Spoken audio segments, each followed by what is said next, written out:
Israel ও যুক্তরাষ্ট্র ইরানের যৌথ হামলা চালানোর পর থেকেই বিশ্বব্যাপী জ্বালানি তেলের মূল্যে অস্থিরতা।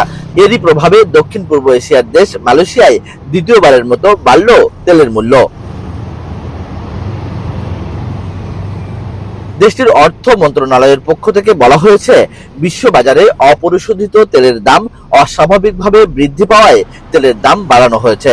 একই সঙ্গে গ্যাস উত্তোলনের পরিমাণ বাড়ানোর পরিকল্পনার কথাও জানানো হয়েছে অর্থ মন্ত্রণালয়ের পক্ষ থেকে।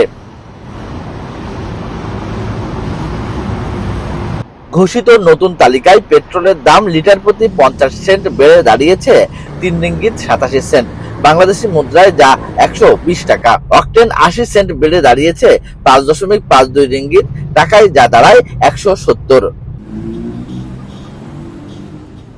তবে পশ্চিম মালয়েশিয়ায় জ্বালানি তেলের মূল্য বাড়লেও অপরিবর্তিত থাকবে পূর্ব মালয়েশিয়ার 3 রাজ্য সাবা, সারাওয়াক ও লাবুয়ানে। এদিকে তেলের এ মূল্য বৃদ্ধি বৃহস্পতিবার থেকেই প্রযোজ্য হচ্ছে, আর এ খবরের পরই পাম্পগুলোতে তেল নিতে দেখা গেছে অনেককে।